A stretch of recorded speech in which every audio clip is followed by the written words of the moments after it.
Good afternoon and good morning, everyone. Thank you very much for registering and joining us for today's Best Practice Services, also known as BPS webinar, hosted by the Canadian Construction Association.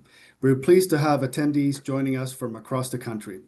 My name is Jorgen Kvist, and I'm the Director of Industry Practice and Procurement here at CCA, and I'll be your moderator for today's session. We're excited to explore the recently released Construction Playbook, Public Procurement Risk Allocation, which aims to guide public sector owners in adopting more collaborative, efficient, and fair procurement and product delivery practices. This session was inspired by the strong interest and feedback we received following the release of Public Procurement Risk Allocation. Link to the publication will be added in the chat as we go along, and we will be walking through some of the key best practices and guiding principles outlined in the document. We will also explore how applying these practices can help drive better outcomes in both procurement processes and product delivery, benefiting all parties involved. In addition, we'll share insights into early adoption experiences, highlight lessons learned so far, and offer some thoughts on what might come next as these practices continue to evolve. We're looking forward to an engaging and thought-provoking session, and we encourage you to bring forward your questions, perspectives, and ideas. Please join me in welcoming our panel of experts presented across the Canadian construction industry that will present the following agenda. First up, Construction Risk Allocation Theory and Concepts with Alan McNee, Senior Project Director of Palmer Construction. Second part will be Current Risk Transfers in Public Procurement with Brittany Dezell, Vice President Legal Claims, Bird Construction. Nick Willis, Regional Legal Counsel, Western Canadian Buildings at PCL Constructors, Inc. And the final part will be about those mitigation strategies with Lisa Gibson, Principal at Colliers Product Leaders. And with that, I would like us to start the presentation, and I will hand it over.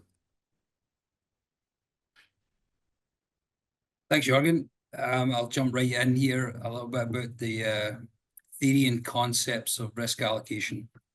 And generally speaking, contractors and buyers of construction, we manage risk at a fundamental level.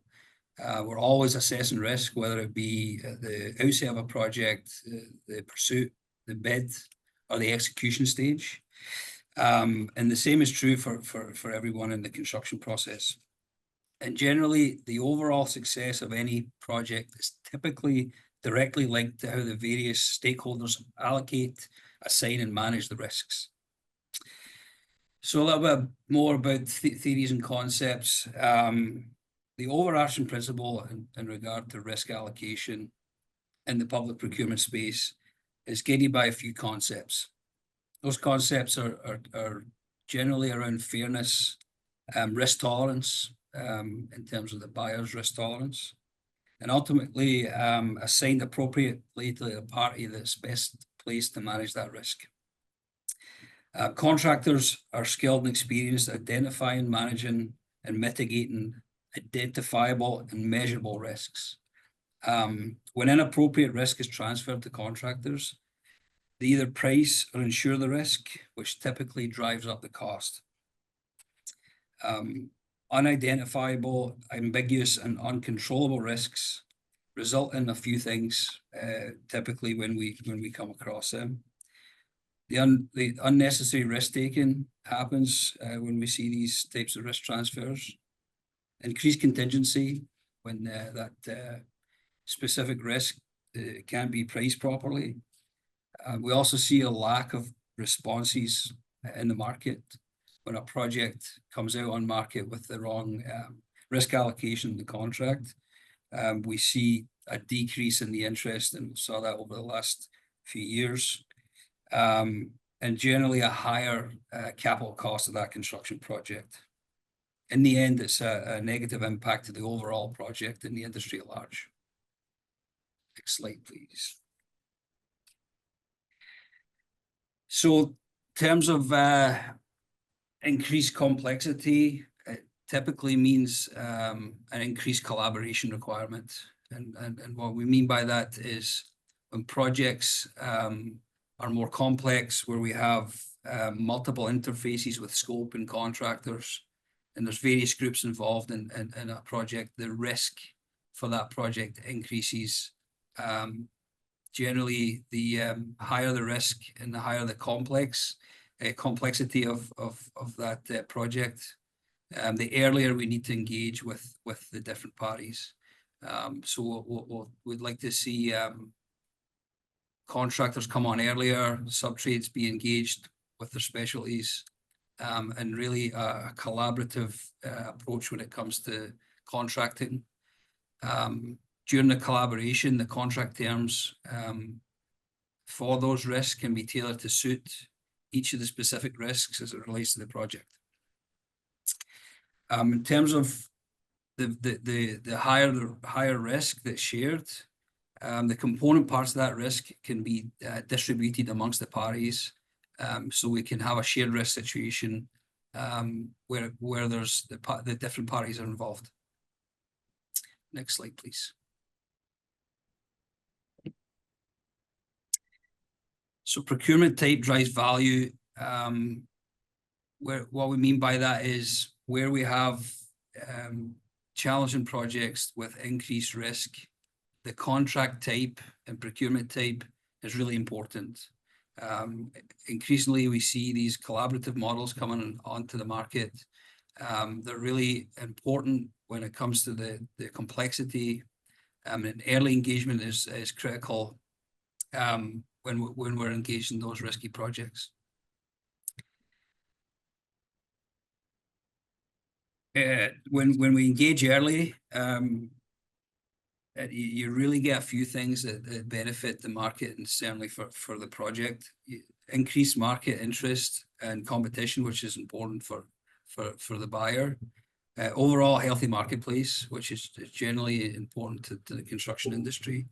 And in the end, what we're looking at is an improved value for the owner. That's the end of those slides. Thank you, Alan.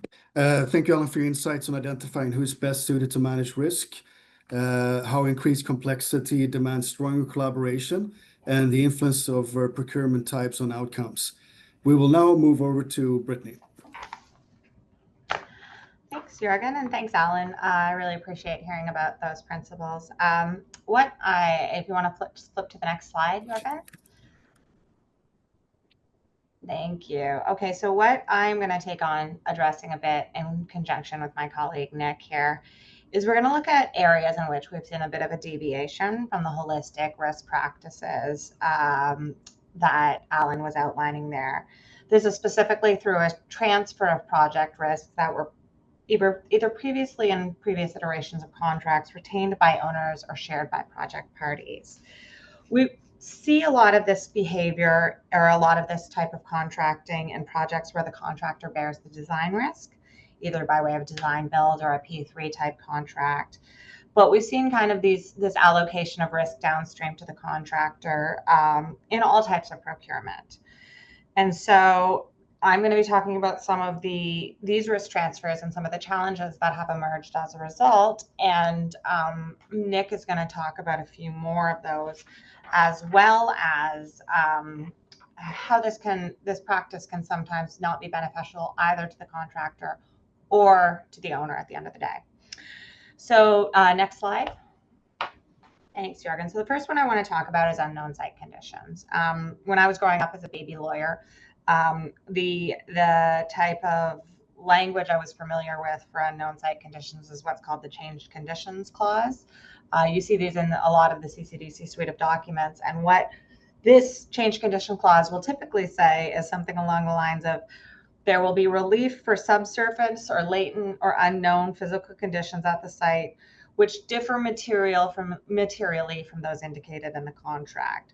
The language and the tie back to the contract essentially splits the risk between the parties. So the onus is on contractor to review the contract documents and understand what's at the site and what's available at the time of bid. But the contractor does not bear the total risk of the project's site conditions if those conditions were not readily apparent from the project documents.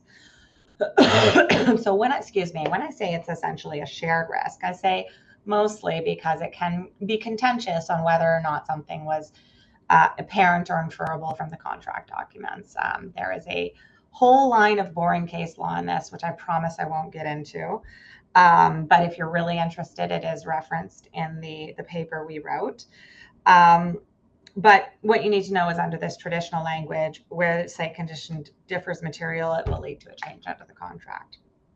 Particularly these days, when you see design risk being downloaded to a contractor, you will often see a full transfer of the site condition risk to the contractor as part of that download. You'll either see that through narrowed change conditions language, or you'll see it as language that the contractor takes on the risk as is, where is. Sometimes in certain procurements, you also see this language associated with site contamination. This can present a challenge because contractors pursuing at the bid don't have adequate opportunity to price unknown site conditions, and there's no current market opportunity for insurance for those site conditions. Essentially, contractors are forced to price a bit of an ambiguous risk at their peril. Too high, contractor may lose the bid. Too low, and there's severe impacts if that risk materializes. Next slide. So by way of an example, this was a contract clause that one of the team members came across recently. And in this contract, there was as is, whereas language up above, and there was geotechnical data disclosed by the owner within the data room for the bid. But then there was also this provision, which indicates that the contractor will be fully informed, as you can see from that language, of the site conditions. It kind of creates a bit of a legal fiction saying the information was secured by personal investigation and research, not from the data in the data room. That's the second unlined point. And then at the end of this, you'll see two language that the owner is absolved of all responsibility for site conditions. So really, it's a full transfer of any and all liability for any of the existing site conditions onto the contractor. And again, putting aside any normative feelings about that, it's a difficult thing to price. So that was the challenge there. Next slide. The next one we're going to talk about here, a second area that we're seeing of risk transfer downwards to the contractor, is the transfer for third-party stakeholder approvals onto the contractor. This is particularly an issue for schedule risk. So there's kind of two examples that I've thought about or seen recently, and we talked about as a team. The first one is where owners require the proponents to seek the bid proponents and the eventual contractor to seek and obtain discretionary approval from local authorities. That's either municipalities, utility providers, etc. But there's no corresponding schedule relief available if those local authorities don't necessarily respond in time and end up pushing the project schedule. Another one that I'm seeing more recently is also in a collaborative contracting model where there are multiple levels of governmental authority to move through when you're proceeding with design or construction, which can push schedule, and there's not kind of a clear schedule relief there or a schedule allocation for those approvals. So from my perspective and from the perspective of the document we wrote, it's reasonable for owners to impose responsibility onto contractors for satisfying things like building codes and local bylaw requirements. That is the expertise the contractor brings to the equation. However, downloading more risk for things like third-party approvals may in the long run prove to be short-sighted, because in actuality, this may be the type of risk that is best shared between the government or between the public owner and the contractor. From a contractor's perspective, they have limited or no ability to expedite reviews by third-party authorities. And in fact, in a public authority, there may be an opportunity for two governmental agencies to work between themselves to assist moving forward a permitting process. And all the parties working together to navigate and circumvent any difficulties with bureaucracy may be the most efficient way to move forward. You'll see I've included more language here at the bottom that we've come across recently at the bottom of the clause. In this particular instance, this was a contract where permitting and approvals were the contractor's responsibility. but also there was a responsibility on the contractor to identify haul roads to get access to the site and get rights to use those haul roads without any schedule relief if there are any conditions put on that. So again, this is a difficult risk to properly allocate and price at the beginning of a project, a price or schedule, I should say. Next slide. Third area where we're seeing kind of a download of risk is a shift of design risk onto contractors, even when the contractor is not necessarily in the first instance responsible for the design. I'm thinking of this, I've seen this recently in a lot of construction management type jobs. 3 examples we've seen recently are some supplemental conditions that hold contractors responsible for errors and omissions. There's also some warranty provisions which provide that the work will be quote unquote fit for purpose, or projects may contain terms that impose a duty onto contractors to undertake a review of the design and warn of any errors. So inclusion of these terms in a a bid build or a construction management type job is a bit difficult, because on these projects, contractors aren't really able to determine whether a project or a component of the project meets a design intent. Typically, there's not a lot of involvement in the design by the contractor in the type of models I talked about. So the design and the design intent is properly the responsibility of the consultant. The greater risk here is that there's the potential download of liability onto the contractor for design defects, and usually no corresponding insurance that the contractor is required to get for that risk. So there may be a gap in the insurance coverage on the project where there is some sort of errors and omissions liability on the contractor without any errors and omissions in insurance to respond to that issue. Next slide. Okay, so the final risk I'm going to talk about is design and performance ambiguity. The first one, as something that some of my estimator friends in the company have been telling me, is that there is, in some areas, a bit of a general ambiguity in owner requirements for design build projects. So where perhaps projects are being put out to tender a little bit quickly, there's a vagueness in some of the owner design specifications where language is used along the lines of even language like best in class standards and ambiguous language. And as a litigator, I can tell you that those are the best the best language for external lawyers to fight about and make a lot of money on, but not necessarily the best to get a project built, because there's inherent ambiguity in some of those terms. Another source of ambiguity that I actually think is interesting and is not necessarily thought or talked about as much, except for the example I'm about to speak about, is when an owner retains certain obligations under the contract, but the terms are silent on the timing or performance for that obligation. So if you want to flip to the next slide, a really well publicized example of this one is there was a consortium selected to build a transit infrastructure project. During the course of the project being built itself, there was litigation against the public authority owner that was very public. So nothing I'm saying here is anything I know about other than reading in the news. But under the contract, the owner retained the responsibility for selecting and contracting with the operator of the eventual infrastructure. But the contract was silent on the timing of that retention by the public owner or any deadline by which the operator needed to be retained. So in the lawsuit, the consortium for the transit infrastructure project argued that the authority had failed to retain the operator in a timely manner and failed to properly coordinate, and the owner denied that. So the ensuing negative public publicity, and not to mention the time and the money spent on legal costs, was really detrimental to both the owner and the consortium. So that is another area where we're seeing a risk transfer occur. So with that, I am going to pass it over to my colleague, Nick. Jorgen, if you want to introduce Nick, that would be great. He's going to say a few more risk transfers that we're seeing in recent years. Excellent. Thank you, Brittany. It was interesting to hear how unknown site conditions, third-party approvals, and design factors can significantly impact a project. Nick, over to you. Thanks, Jorgen. Thank you, Brittany. So another area where inappropriate risk transfer can occur is with contractual terms like limits of liability, consequential damages waivers, and indemnities.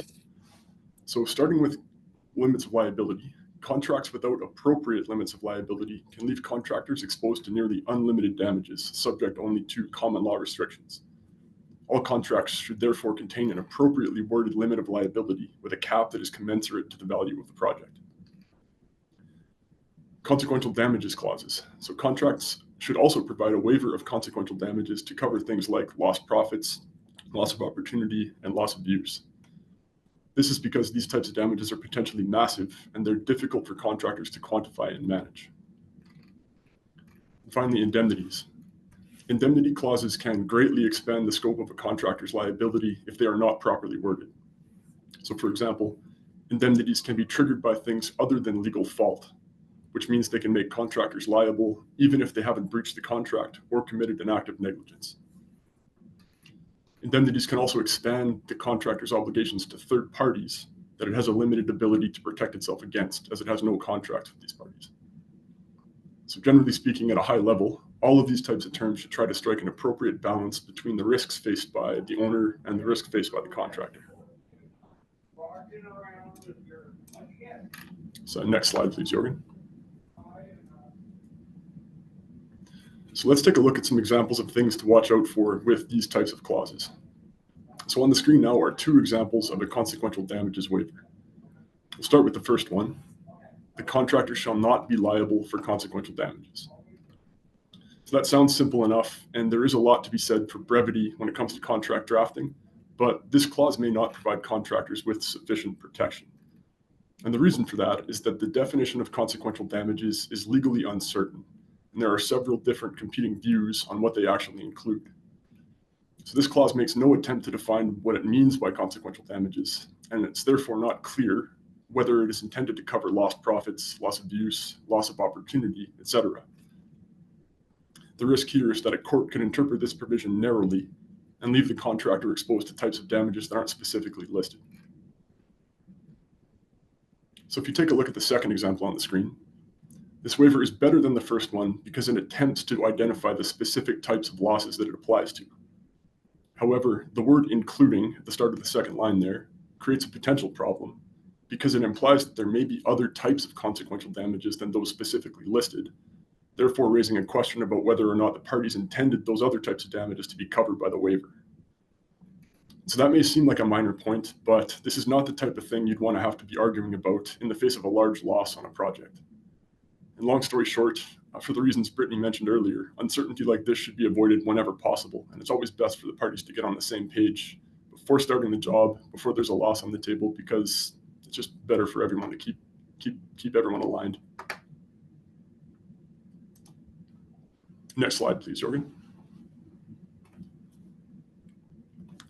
So we'll move on to take a look at an example of an indemnity clause. And there's a lot of text on the screen, but there's a couple of specific issues I'd like to point out with this clause. So the first problem is the list of indemnified parties. So as you can see, it requires the contractor to indemnify not just the owner, but also the consultant, any party required to be indemnified pursuant to the terms of the prime contract, those parties' respective affiliates, parents, subsidiaries, agents, and on and on and on. So this is problematic because the contractor does not have a contractual relationship with many of these parties. This list is also very open-ended. So if you take the word agent, for example, this could be interpreted to apply to anyone with whom the owner has entered into an agency relationship with at law. The second major problem with this clause is that it requires the contractor to indemnify these parties from, quote, all claims arising out of, resulting from, or in connection with the performance of the work and this contract. So this language is extremely broad, and it is not tied to legal fault. And so what I mean by legal fault is things like breach of contract or negligence, for which there is a defined legal standard and plenty of case law to help the parties determine when that standard has been met. On the contrary, this indemnity could be triggered by almost anything, even the contractor performing its work in full conformance with the contract. Next slide, please.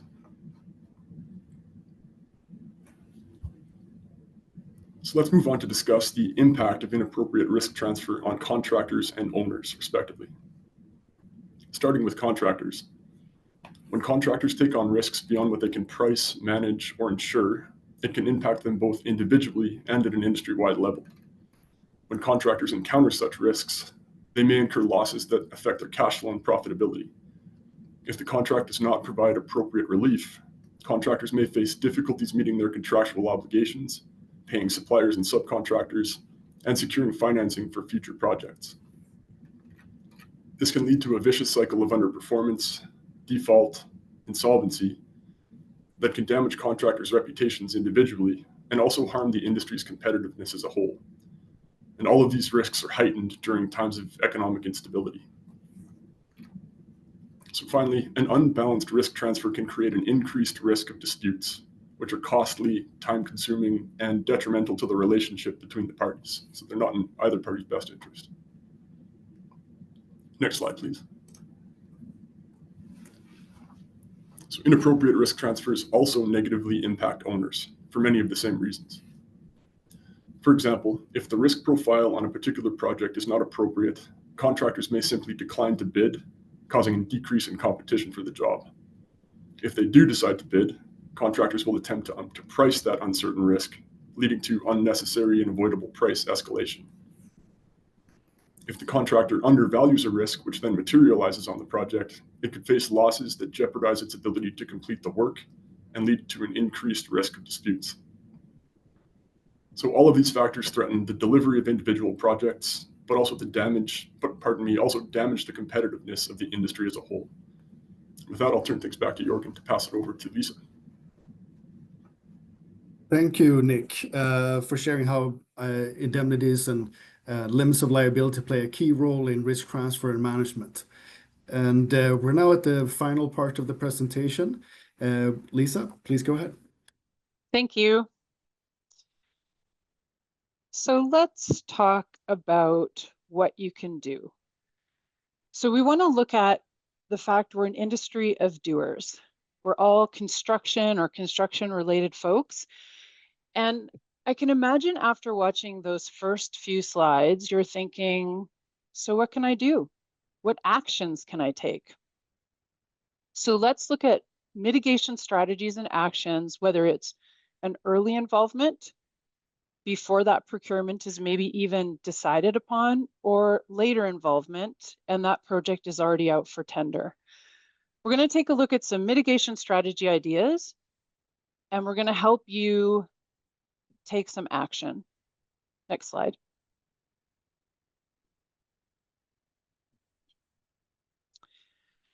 So we all want to shift to value-based procurement.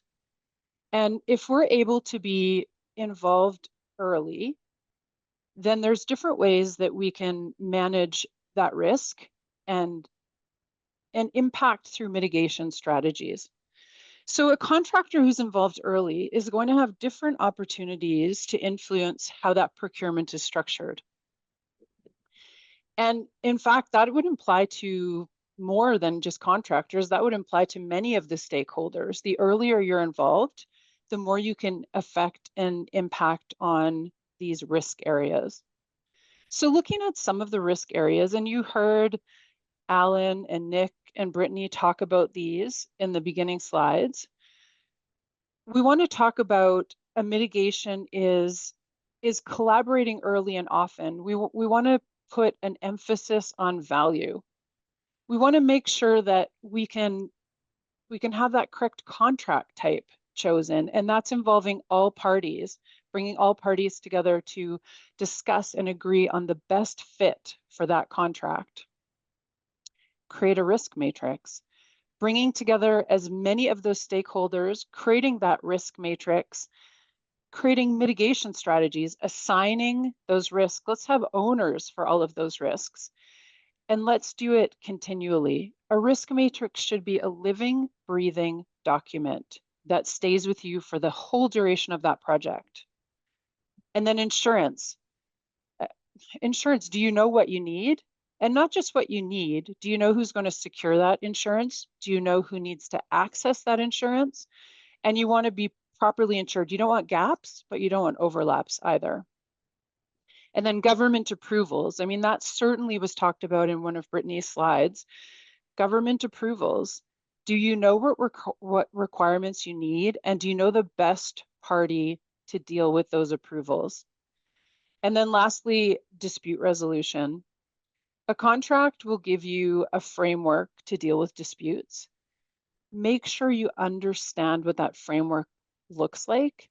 Make sure that you have a process in place to be ready to put that framework into action, and develop that on paper, develop that with your stakeholders so everyone understands it, and maybe you'll never need to use it.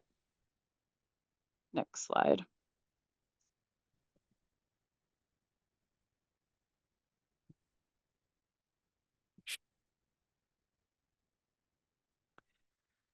So looking a little deeper into the opportunities that you have as a contractor, you're involved early in this procurement process. There's 3 areas that are very much worth your efforts to see what you can do, see what actions you can take. So first, establishing that strong foundation. That can be things, like, do you have the right contract? Developing a project charter. That's that document. It's in writing, so it's clear to everyone. It's the who, it's the why, it's the where, it's really what governs how that project is going to be successfully executed. And then that dispute resolution framework. Put it down on paper, develop a process that supports what the contract says you'll need to do. Another area you would want to focus on would be that risk piece. Make sure you have a strategy to deal with risk. Collaborate on creating the risk matrix. You want all the stakeholders at the table when you create that risk matrix, because everybody will have a different lens on risk. You want to document those risks. You want to assign them. They need to have an owner who's going to shepherd them through the whole project until they're either completely resolved or they're not relevant anymore. And you want to determine the best way to mitigate those risks. And then looking at regulatory compliance. So, do you understand the permits and approvals you need? Again, figure out who is the best person or party to deal with those permits and approvals, and work them into your project plan. Many of these permits and approvals need to happen well ahead of a project actually putting a shovel in the ground. So you want to be talking about them early. So these are just some examples of things that you can do to incorporate them into your project. And I know we often talk about this through a contractor lens, but many of the stakeholders at the table can become part of these strategies. There's a role for everyone to play. There's a benefit to be found regardless of the stakeholder. Next slide, please.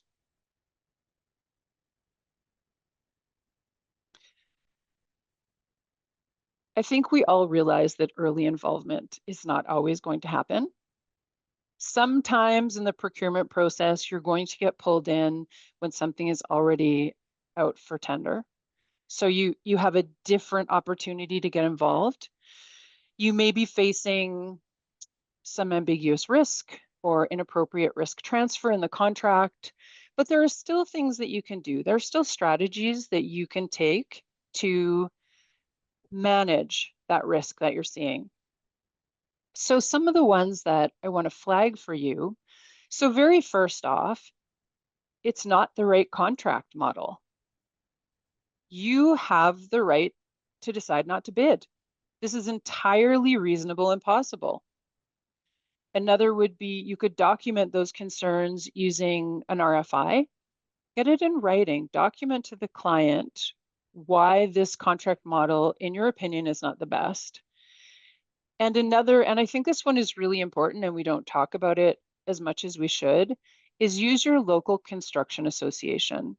They are there to advocate for you. They are there to support you.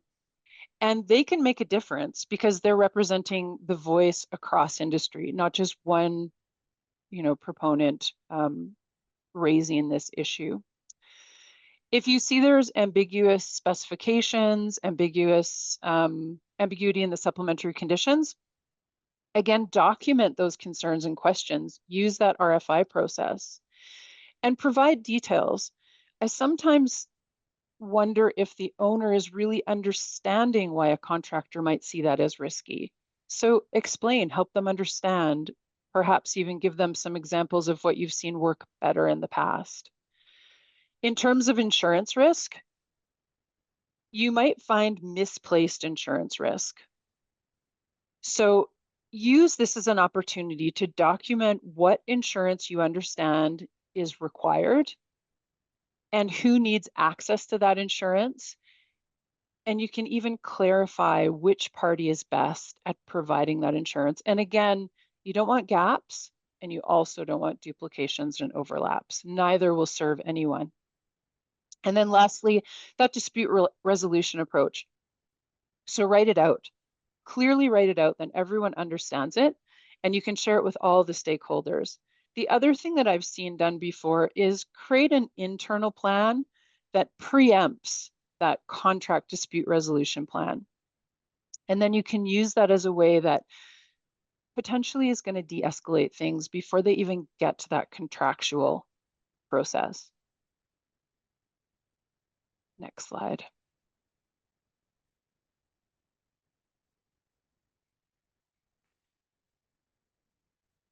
So really, regardless of what stage a procurement is in, there are so many mitigation strategies. I would even call them leading practices. Whether it's early, whether it's later, these are things that you can implement. And again, any stakeholder group, not just contractors, these are things that you can implement thinking more of a big picture approach. Some of the areas that are worth a bit more consideration in terms of leading practices.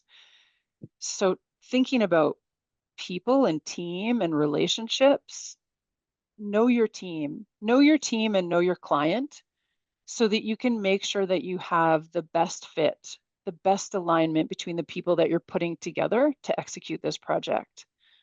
And that would even go for consulting groups as well. Really know those people. And don't build relationships as soon as you win a project, if you can. Like, work on fostering those connections all the time before you win a project. Take the time to let people connect, whether it's team building with your own team or whether it's team building with the bigger industry. It pays dividends. In terms of risk, I feel like I'm repeating myself on risk, but I'm going to say it again because I know it's very important, is really understand those risks. Create a document that helps you track them, that helps you vet out mitigation strategies. Maybe you even put a value to that risk or to that mitigation, but come up with a process and a way to document it that provides clarity for everyone. Knowledge transfer. This is again, speaking a bit from experience.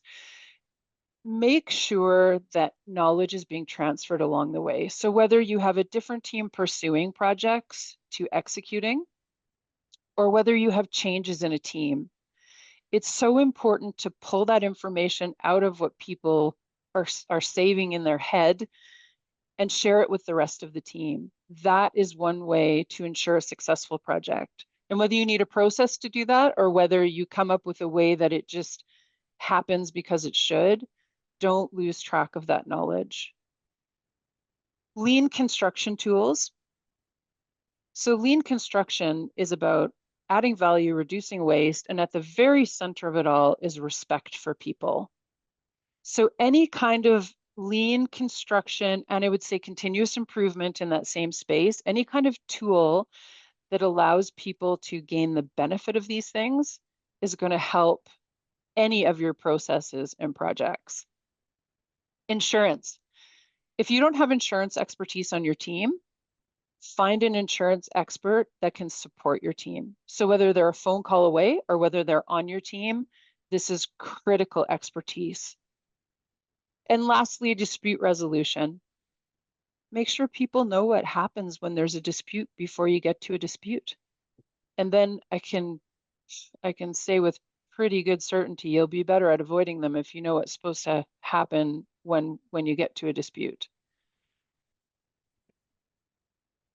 Next slide.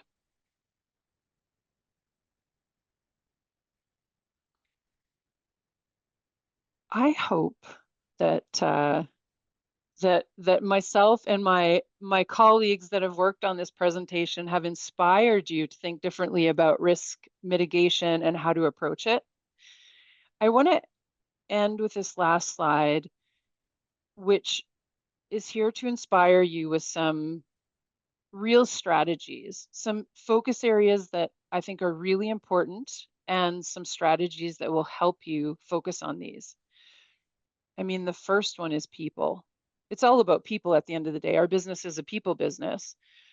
So focusing on team, focusing on relationships, really understanding your client. If you understand your client, then your team can be the best fit for that client. And that is a piece of success, no question. And I would say the same about prime consultant. The prime consultant is such a key driver in the project execution. So understand them. What makes them tick? What makes them successful? Because if you can make them successful, then everyone will share in that success. And then risk, of course, that risk register. And I can't stress it enough, involve all the stakeholders. Risk is not understood in a vacuum with one or two people. It involves everybody. And then keep that risk document alive. It needs to be reviewed continuously throughout an entire project. It is living and breathing. And then lastly, operational excellence. I encourage you again to look at lean tools, really support a culture of continuous improvement, because then as you try these things, you'll find new and better and different ways to do them and improve further, and people will feel that they can make those suggestions and help you become even more excellent in your operations. And then lastly, find a trusted insurance provider. It's okay if that expertise does not exist on your team. You can outsource it, but that is a really important support piece that every team will need at some point. And that's it. And I just want to say thank you. Thank you so much. And I'm going to hand it back to Jürgen. Thank you, Lisa. Thank you for sharing that insight on mitigation strategies. It's really taking all the information from the previous slides into something to take with you by participating in this webinar. And so that concludes the presentation portion of today's session. And we will now open the floor for Q&A. I'm just going to close down the screen here. And let's see, we have a few Q&A that I'm going to be looking at. So the first one is about the second risk. So risk number 2, the individual is asking if it's possible to simplify this. If you would simplify the actual risk in simple terms, how would you be able to explain that? Who would like to jump on that one? Sure. I'm actually like going through my notes because I'm trying to remember what risk 2 was. So I'm there. It was third-party approvals. So third-party approvals is where these scenarios are where you're contracting with a government agency. So for example, a municipality, but there's a separate agency, a utility provider, or et cetera, that is going to impact you are going to need approvals or input from that is going to impact the critical path of the project. And contractually, the risk is entirely downloaded to the contractor for that approval. Again, going back to base principles, the idea is that contractors can take on risks that they can either price or insure. Where there's a third party, where there's not necessarily a clear line of sight on when that third party is going to be able to execute, that creates ambiguity. Now, the example I gave in the slides was where you were going to need to use haul roads to get into a certain project, but those haul roads were owned by a third party, and the entire schedule risk for negotiating for those haul roads, as well as any price risk associated on limitations on what could be brought into the project site, was entirely downloaded to the contractor in that clause. As everyone on this call is looking through their contracts and projects going forward, it's just something to be aware of. You're taking on a risk there. If you see language like this, you're taking on a risk there that you don't have full control over, and you don't have any relief if things do not go your way. I hope that answers the question. I'm not sure if there's anything else, but it's the idea that you're taking on a risk for a third party acting or not acting. In situations where there may actually be a better allocation of a shared risk as between the public authority and the contractor. Excellent. Thanks, Brittany. Okay, moving on to the next one. This is about the dispute resolution plan that was mentioned in the presentation as well. The individual is asking, can you please share an example of a dispute resolution plan from a high level perspective? I don't know who would like to jump on that one. I can start. I can speak a bit to this. So the way I've seen a dispute resolution plan happen is starting with going through the contract and pulling out notice periods, pulling out the kinds of things you would need to notify about, clarifying who you would need to notify, and then where you might, work it through with the stakeholders would be just confirming the how you're going to notify if it's not clear, or if there's options in the contract, the who, if it just says the owner, you might want to clarify who that person is you want to notify. And then the preemptive piece would be anything you want your team or the team wants to do that would happen before that. So maybe there's an internal escalation of things before it reaches what the contract is telling you. And then you can have a chance to, assess it internally with, say, your internal leadership or internal managers. I hope that answers the question. Thank you, Lisa. Anyone else wants to jump in there, or we're good? Perfect. I see a lot of nodding here. That's good. Okay, moving on to the next one. So this is about implementation and adoption. So from your perspective, what have been some of the key challenges in implementing the Playbook's best practices?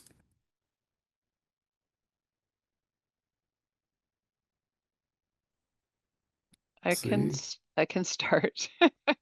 I think at a highest level, I think some of the challenges that I may not have seen, but I've certainly sort of heard people express these challenges would be there has to be leadership support for a lot of these practices, and leadership support to be consistent in applying them.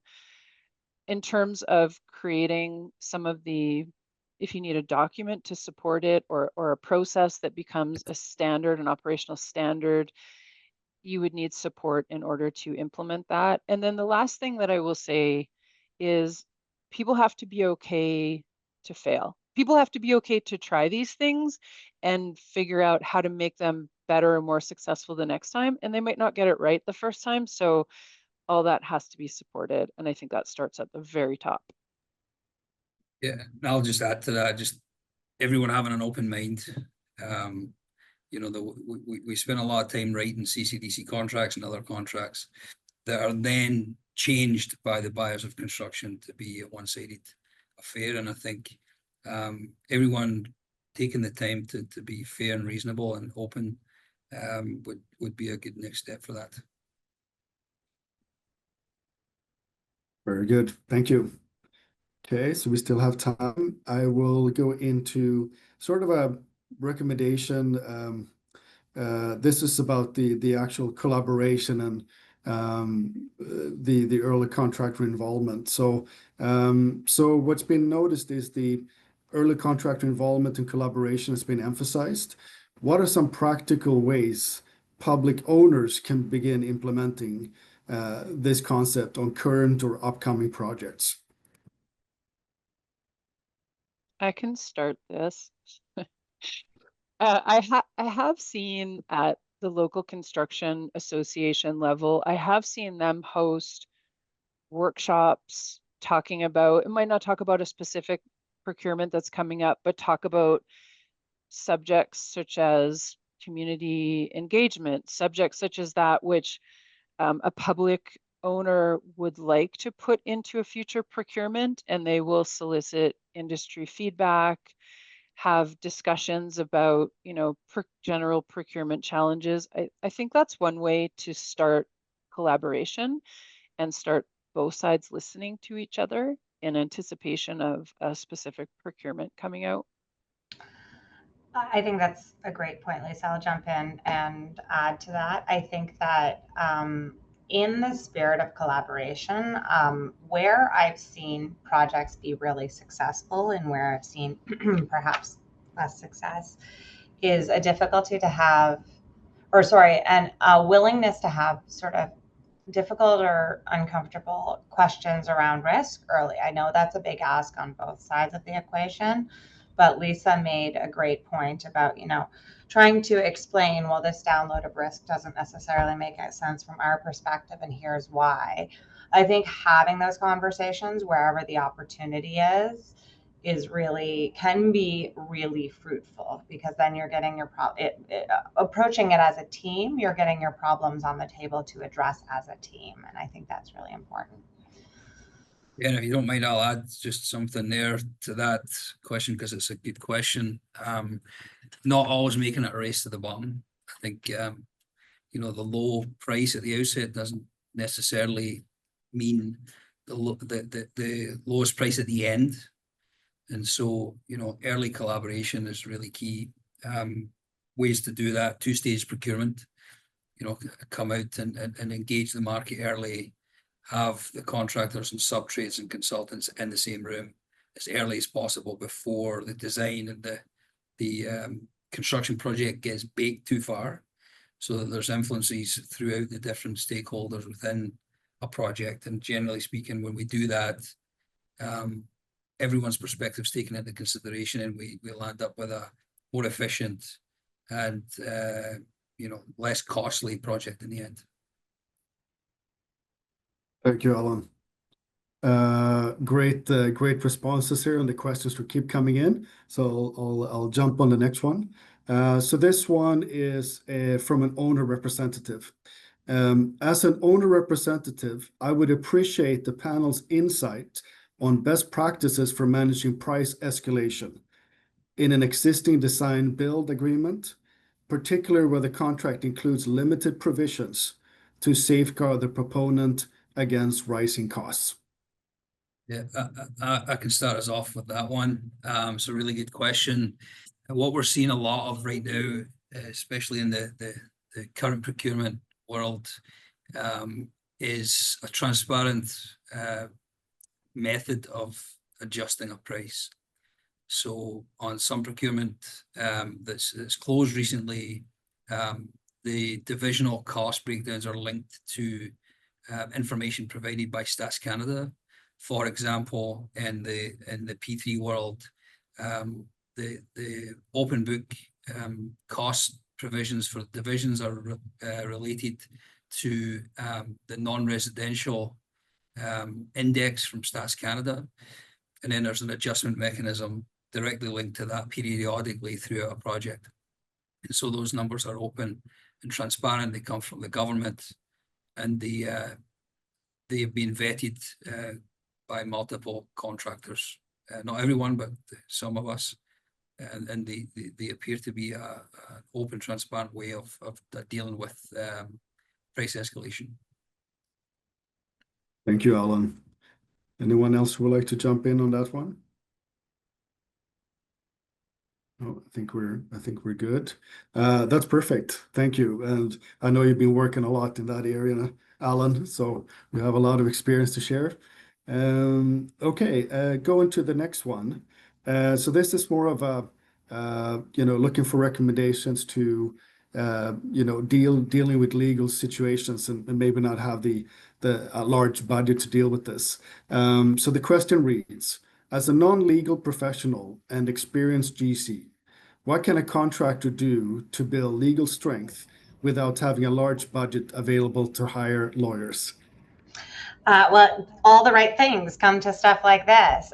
No, I, without giving too much of a shout out to this, or without sounding like I'm tooting my own horn here, or the CCA's horn, CCA offers some really, really great insight into various kind of legal risks on a project, like through this and many, many other and excellent presentations they do. So that's step one. Depending on where you are in the country, another option might be there are kind of law firms that actually put on webinars that are similar. The risk on that, they may not be directly applicable. But yeah, through continuing education, I think that there's a lot of ways that you can buffer up your bench strength yourself. And it's a really great point, because the reality is that, everyone has different budgets available for these things, but through learning yourself, through whatever opportunities are available, you can start to develop some strength there.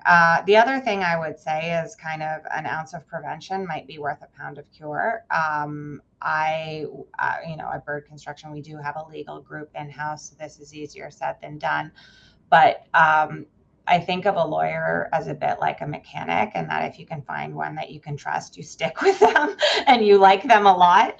And so if you're really hesitant on a contractual term, if you have a general kind of retainer with a local lawyer that you trust and can have a quick conversation with, that ounce of prevention might be worth the pound of cure on a dispute later on, if there's a very specific legal issue that's bugging you. So yeah, I would say continue to educate yourself, look out for opportunities to educate yourself, and also,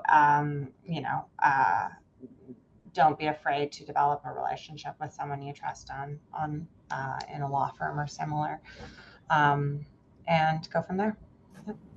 I think that's really well said, and I use that phrase all the time. An ounce of prevention beats a pound of cure, because I think it's true.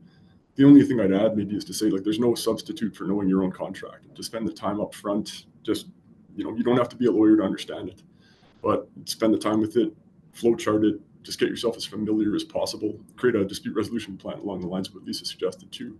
And if you do have questions, narrows the scope of what you might need to talk to someone about externally. There's just, no substitute for that. Very good. Thank you. Well, we definitely had the right people on the panel for that question. That's perfect. Good answers. Okay, so we have a few minutes left. I would like to squeeze in one more question. So this is about education and culture shift.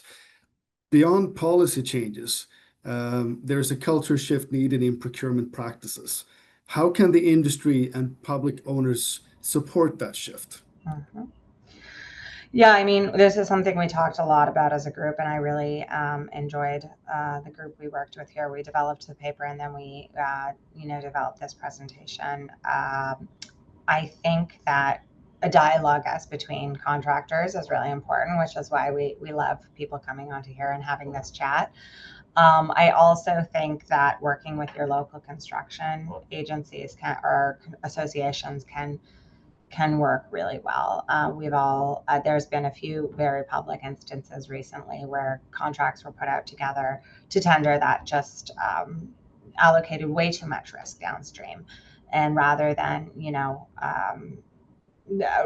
contractors engage with their local construction agency and were able to push back kind of together on those types of terms. And I think that sort of movement is really important in preventing the kind of race to the bottom that we can get, race to the bottom risk assumption that we can get, and that we were trying to avoid by talking about these things. So I'm sure my colleagues want to say stuff on that as well. Yeah, I'll just say, simply put, just engagement with the market. And, we see it, we've seen it increase recently, which is good. More engagement, more discussions with the right groups, with the right buyers of construction and open dialogue and listening to the market typically helps us get to a place where we've got a contract that is fairer and ultimately when you have a fair contract you can navigate it and the end result will be a project that's done quicker and with less disputes in the end. I'm just gonna add, yeah, agreed. We just need to have the right people talking. And I still find I hear lots of misunderstanding about why certain procurements aren't the right fit, or so we just can't stop talking about it because we can't ever assume that everyone understands the other party's perspective or point of view or challenges.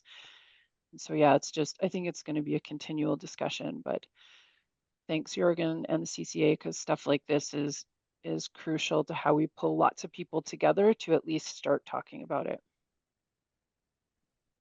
Thank you, Lisa. And we're at the end of the webinar.